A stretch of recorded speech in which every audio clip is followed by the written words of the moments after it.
નમસ્તે દર્શક મિત્રો, આજે સવારમાં કાલચક્ર કાર્યક્રમમાં આપણે રોજ સવારે જે 9 વાગે જોઈએ છે એ જ રીતે આજે પણ 9 વાગે આપણે એક ચિંતા કરવાની છે કે જે વચનો આપવામાં આવતા હોય છે એ વચનો રાજકીય નેતાઓ ભૂલી જઈને કંઈક ખોટા કામ કરવા લાગે છે.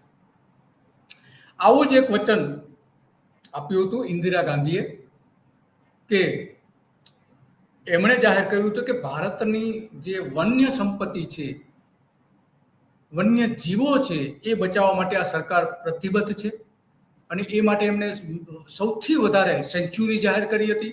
ઘણી બધી સેન્ચ્યુરી ઇન્દિરા ગાંધીએ બનાવી હતી અને વન સંરક્ષણ ધારા હેઠળ અનામત જંગલો મોટા પ્રમાણમાં એમણે રિઝર્વ કરેલા હતા અને એમણે એ સમયે કહ્યું હતું કે વન્ય સંપત્તિ એ રાષ્ટ્રીય સંપત્તિ છે, એનું રક્ષણ કરવું દરેકની ફરજ છે. દરેક રાજ્ય સરકારોને પણ સૂચના આપી હતી કે તમારા વિસ્તારમાં નવા પ્રકારની સેન્ચ્યુરી કે જ્યાં વન્યજીવો મોટા પ્રમાણમાં રહેતા હોય અને વૃક્ષાદિત વિસ્તારો હોય એ બધાને સંરક્ષિત કરો કે જેથી કરીને જંગલો બચી રહે અને પર્યાવરણ આપણું જળવાઈ રહે. પરંતુ એ વાત આપણા ભૂતપૂર્વ મુખ્યપ્રધાન માન્યા નહીં. અમરસિંહ ચૌધરી કે જે ગુજરાતના મુખ્યપ્રધાન બન્યા પછી એમની સામે અનેક કેસ ચાલ્યા હતા આ વન્ય સંપત્તિ ન જાળવવા માટે. કોર્ટમાં કેસ થયા હતા. રાજકીય નેતાઓ માટેની તપાસ કરવાની જે સ્વતંત્ર એક સંસ્થા છે લોકાયુક્ત, એમાં પણ કેસ ચાલ્યા હતા. અમરસિંહ ચૌધરીએ એ સમયે વ્યારા અને એની આસપાસના વિસ્તારોમાં લાખો વૃક્ષો જ્યારે એ વન પ્રધાન હતા અમરસિંહ ચૌધરી, કારણ કે આદિવાસી વિસ્તારમાંથી આવતા હતા, પોતે આદિવાસી હતા, એન્જિનિયર હતા, વડોદરામાં ભણેલા હતા અને એમની સામે મોટા આરોપો હતા અને ત્યારે જંગલ વિભાગે એમની સામે કેસ કરેલા હતા. વન પ્રધાન સામે આવી હિંમત હતી ત્યારના અધિકારીઓની. આજકાલના અધિકારીઓ જેવી નહીં. એ સમયે અધિકારીઓએ વન પ્રધાન સામે ફરિયાદ દાખલ કરી હતી અને કહ્યું હતું કે સરકારની ફરજ છે કે આ વન્ય સંપદા જાળવવી જોઈએ, એને બદલે વૃક્ષો કત્લે આમ ચલાવી હતી, વૃક્ષોની કત્લે આમ ચલાવી હતી. લાખો વૃક્ષો કાપી કાઢવામાં આવ્યા હતા. અમરસિંહ ચૌધરી જ્યારે વનપ્રધાન હતા ત્યારે એ બધી તપાસ ચાલતી હતી, એના રિપોર્ટ્સ ને બધા વન વિભાગમાં થઈ ગયા હતા. ત્યારે જે ફોરેસ્ટર હતા એ સમયના જીએ પટેલ કરીને આઈએફએસ અધિકારી હતા, જીએ પટેલ, ગોવિંદભાઈ પટેલ, કે જેમણે આ કેસ કર્યો હતો અમરસિંહ ચૌધરી સામે. પછી આ જે કેસ ચાલતા હતા હાઈકોર્ટથી લઈને અનેક જગ્યાએ, પછી આ જ વનપ્રધાન માધવસિંહ સોલંકીની જગ્યાએ ઇન્દિરા ગાંધીએ માધવસિંહ સોલંકીને દૂર કર્યા અને એમની જગ્યાએ અમરસિંહ ચૌધરીને મુખ્યપ્રધાન બનાવ્યા હતા.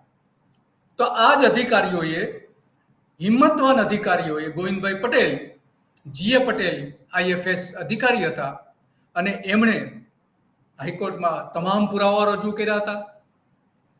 નીચલી અદાલતથી લઈને ઉપલી અદાલત સુધી પોતે સાક્ષી તરીકે પણ જતા હતા અને એના જજમેન્ટ પણ આવી ગયા હતા. તો એ સમયે જે શું જજમેન્ટ હતું એ પણ આપણે સાથે સાથે જોઈએ અને એ એટલા માટે આ જોવું જરૂરી છે કે આ જ રાજકીય નેતાઓના વંશજો આજે કોંગ્રેસના પ્રમુખ બની ગયા છે. તો આ એમની સામે પ્રશ્નો આવવાના જ છે. આજે આપણે આજે જજમેન્ટ જોઈ રહ્યા છીએ તો તુષાર ચૌધરી કે જે હમણાં જ સીએલપીના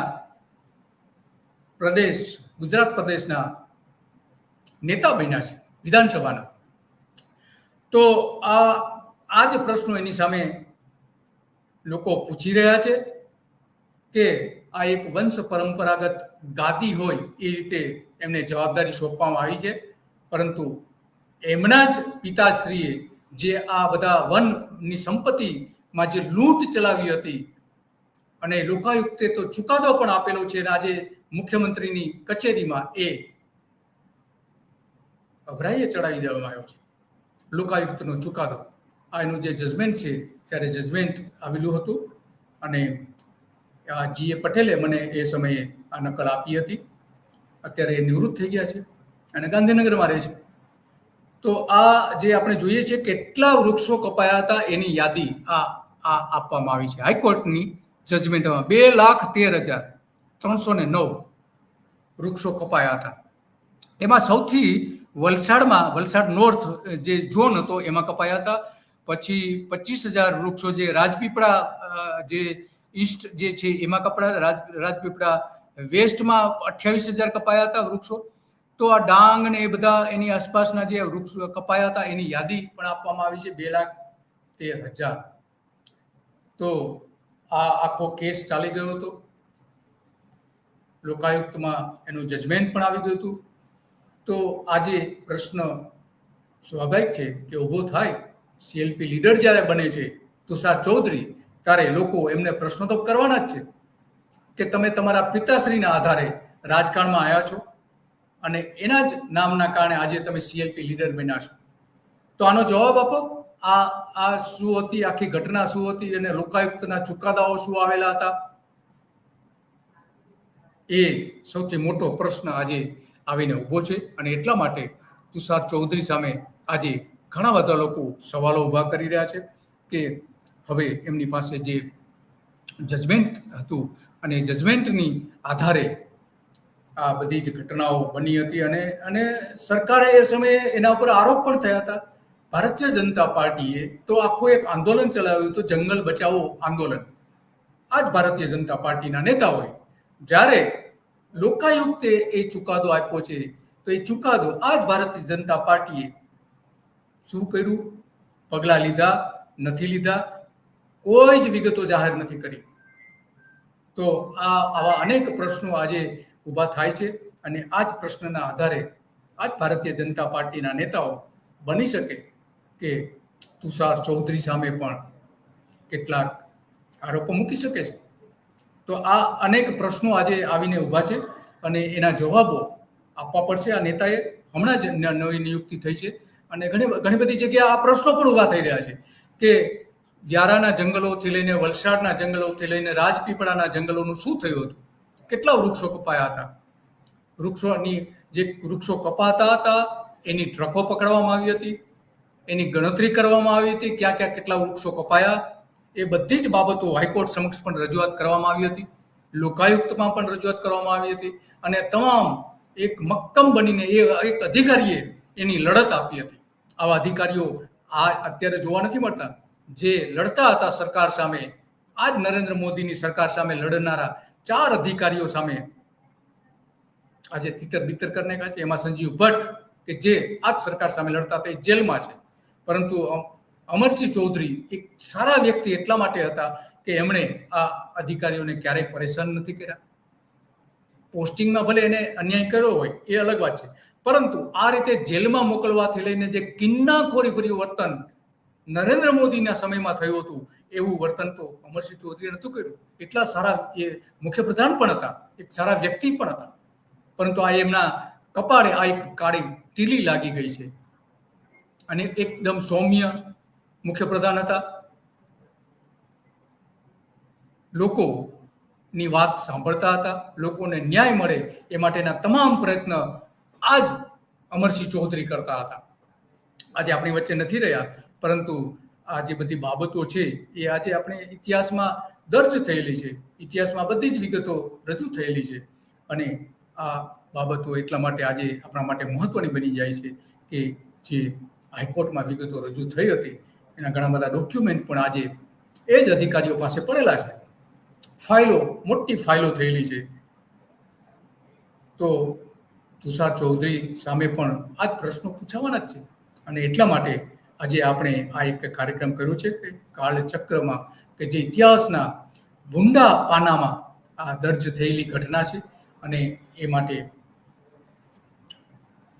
આજે તુષાર ચૌધરીને લોકો પ્રશ્ન પૂછી રહ્યા છે કે આજે જજમેન્ટ આપેલા હતા લોકાયુક્તમાં એનું શું થયું, શું કરવા માંગો છો તમે? હવે આજ સરકાર તમારું નાક તો નહીં દબાવે ને? નાક દબાવશે તો શું કરશો તમે? એ સવાલો આજે સામે આવીને ઊભા રહ્યા છે. અને એટલા માટે તુષાર ચૌધરીએ આની સ્પષ્ટતા કરવી જોઈએ, લોકો માથે સ્પષ્ટતા કરવી જોઈએ અને એને કહેવું જોઈએ કે હવે વાસ્તવમાં શું થઈ શકે છે. આજે કાળચક્રમાં એ બધું જ એક કલંકિત પ્રકરણ, કોંગ્રેસના રાજમાં કલંકિત પ્રકરણ બન્યું હતું.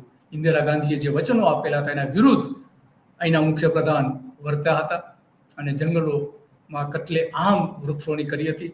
એના દસ્તાવેજી પુરાવો લોકાયુક્તમાં આજે પણ પડેલા હશે. સ્વાભાવિક છે કે એ મોટો કેસ હતો, ગુજરાતના ઇતિહાસનો સૌથી મોટો કેસ હતો.